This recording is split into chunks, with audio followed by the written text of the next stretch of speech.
Hello, welcome to Budget Chronicles here at the F Squad, where we focus on being over 40, fit, fine, and fabulous. We're doing a Coming to Africa series, and this is series number 2, the feasibility study. Research. This is the part where you need to do your background checks and research. And the research is really not that complex. If you live in a place like New York, LA, you know what, these big cities, it's not that complex. There's at least an immigrant of some sort at every corner, or an African at every corner. So if you can do the simplest thing as walk up to the brother selling the scarves in New York City and be like, okay, first you need to pay for a scarf. Don't just be talking to him and wasting his time. Pay for a doggone scarf. Be like, where you from? I'm interested. I want to go to Africa. Tell me what, just have a conversation with one or two Africans. If you do too good to do that, why are you going over there?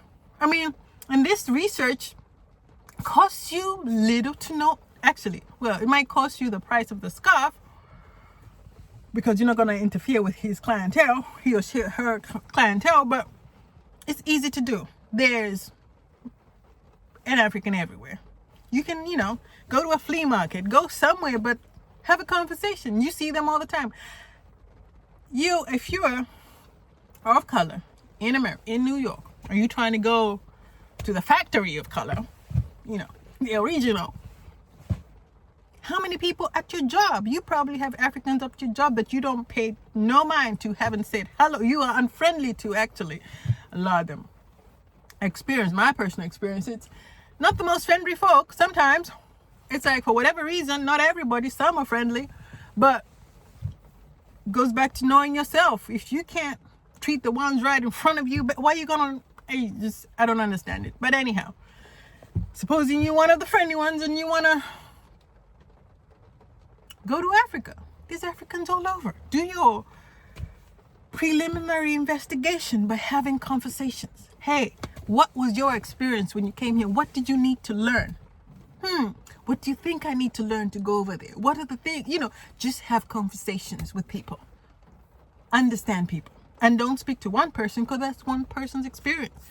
Multiple people. There's Africans everywhere. Some very successful. Some struggling, different stages. Have conversations, but it will give you insight. You are talking to someone from the motherland about the motherland. They'll give you some real insight on stuff that you might not know. And they are in a position to tell you, because they are stuff that will freak you out. 9 out of 10, be like, you might not have the comforts that you're so used to. You might need to learn a few things. Right? So that's real easy. Talk to people around you. If you live in a big city, 9 out of 10, there's an immigrant near you, have a conversation. Just befriend them, have a conversation, learn, get some insight. Ask them, what would you need to go? What, especially, and if you find that they are from the country where you are interested in going, talk to them even some more. Ask them about different areas, just get to know it from their perspective. Obviously, go do your research too. Important. But that's like free research. That costs you no plane ticket, no nothing, but it's as close to the ground as you can get. You know what I'm saying? And if they're good people, they might hook you to other people from that nation that you're already talking to people. See, you can't pretend to be all friendly over there to people over there if you can't be friendly to them over here. It's not going to work. Know thyself. That's real easy. You can always go and speak to immigrants at every corner. And even if they're not from Africa, they immigrated. There are a lot of people who've immigrated from different places in the world. Talk to them about what their experience is. It might be different, but at least it's a start. But it's not that hard to find an African, seriously, that you can talk about things that you probably need to know. Then part of that research is you have access to information you know, that is way a lot. I mean, it's just more accessible here than it is over there. Yes, there's internet, but sometimes it's pretty expensive to have the services. But here, I mean, come on, you're not worried about, you can search till Timbuktu on your phone, Google stuff, right? You can find something interesting on YouTube. Don't listen to me. Go out there and research, additional research, you know, and then when you are interested more in a particular country, you've narrowed it down to a few countries, go to their different consulates, their different websites. They'll tell you a whole bunch of stuff. If you live in New York, every freaking consulate is a stone throw away. You can take the subway, go in there and be like, okay, I'm interested in the culture exchange. What? Talk to the people there. It's not that complex. I mean, if there's no consulate in your city, that's a whole different ballgame, but you can go online and find out a little bit more. But you can do additional research. Because in your research, you might begin to see opportunities. And actually, that's a good way. If you can do a culture exchange, a year culture exchange, you find a family over there that's willing to host you. Yeah, okay, I don't know about that. That can get a little complex. But, you know, like people come over there, they get hosted for a year. I mean, if you're a Christian, I guess you can do it through the church. Yeah. Or whatever. Or not. But you have to be open-minded and figure out. Because you don't want to move to a place that you don't know and you're already buying houses. First figure out if you actually really like it. And that comes with research, you know. If you don't have too much money, go and find people who are already here from the place that you want to go. Real easy. Then research online. Read articles, read stuff about stuff, but do more research than just YouTube. And you got to be willing to pay for stuff. This whole free, you have to be willing to pay for stuff because, yeah, you pay for what you get you get what you get when it's free. Jack. But I think that's very important. Initial is just research. Talk to people. Go to the consulate. Read stuff. Look at, travel trips. Sometimes you can organize travel, organize trips, legit. Not just some person who ain't run a travel business before. No reviews, they're just winging it. And now you're gonna pay them your money. No. In the first, your trip, you might want to go just straight legit. Real hotels, real travel agency where you can get your money back, but because you don't know, you haven't touched the ground, you don't know them, you haven't vetted them. If it's a little mom and pop organization, maybe not, especially for your first time and you don't know them. It has to be legit businesses that care about their reviews, because just some individual, they don't care, man. As soon as they take your money, you can't find them. So, but visit the place, visit a few places if you have the resources. So, and if you're thinking of relocating or moving to Africa, you can do it on a snap. But if you're even thinking about it, you should have an Africa account that you're stacking up. Start having African experiences. There's all these different places where you go and find all these people, because there's all these parades, especially in the summer. They have all these places where people from all over the world gather. So it's easy to kind of just improve your social skills if you don't have any. That's a skill that you're gonna need, because everything is social. It's a one-to-one. It's negotiating. It's being able to talk to people. Being able to be in this level, talk to people from any walk of life and be able to adjust. And understanding culture and how you can, things that will fly and things that won't fly.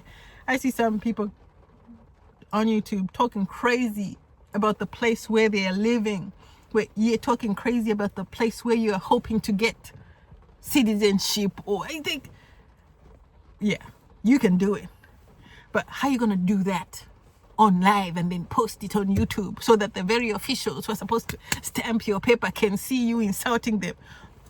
Are you stupid, or are you thinking freedom of speech works the same way everywhere in the world? No, play. Don't. You can insult people in the States, it's freedom of speech. Insult them in Africa, it's personal. It's personal. If you want the freedom of speech, stay where it is. But if you're trying to go this way, maybe go and scream in your pillow. Or if you make the video, maybe don't post it, because it won't work out too well for you. After all, you are trying to go into their house, not the other way around. They didn't come to your house. You went to their house. So, are you kidding me? That's... no strategic planning. That's kind of stupid. The same people you want to stamp your citizenship, the same people you are insulting. Are you loco? You got to be loco. They're looking at you like, okay. They'll wait for you. You try and go do business with them. They'll take your money. And they won't give you shit back. Because, come on, player, that move is not a good move. Try something else. You will not have a good time. That one's not a good move. It's not a smart move. So, if you're trying, that's what you can learn from fools, actually. If you're trying to go over there, learn from don't do what the fools did. Don't do that. No, that is going to mess up your experience. Don't do that. That's my Ghanaian experience. That's my Ghanaian accent, I think. Had a lot of teachers from Ghana and Nigeria in high school. So we'd always try to use, because they try to use their accents in school. What are you saying? Huh? When they're mad at you or punishing you for stuff. But anyhow, I'm just saying, you gotta be smarter. You know, just use some emotional intelligence. Don't go insulting people of the country you're trying to go to. I mean, I'm not trying to come to New York and be like, hey, New York has a thing. Oh, come on now. That's not gonna fare too well. And then I put it on YouTube. Huh? This one. Yeah, you over there. Are you mental? I think maybe mental, because normal people wouldn't do that. But then also it could just be clickbait, because in this world people say anything and do anything just to get people to like them. It's a little sick. Just to get, you're going to say the most outlandish shit because you know people are going to be clicking, and you know, it is. To each his own. That's not my speed. It's just kind of like ridiculous. But, ooh, moving. Yeah, so that's lesson number 2, right? Feasibility study. Start where you are. It's not that complex. Figure out stuff, and then you be realistic on how much you actually need. You can go and do it on the swivel, but some struggle stuff. If you're gonna go over there and you're gonna do, I guess, vlogging or whatever it is, save up for a real camera, real equipment, real laptop. You know what I'm saying? You're gonna have to have that. How do you leave the West where you can acquire the stuff easier and go where it's even harder to? Come on now, that's just not smart. Wait a little more. If you have to wait 2-3 more months, but have your stuff together, at least bought, because it's not like you're coming back with money. No, you're not going to come back with money until you figured out how to make money over there. So a little planning, preliminary planning in the beginning will go a long way to less headaches and stress.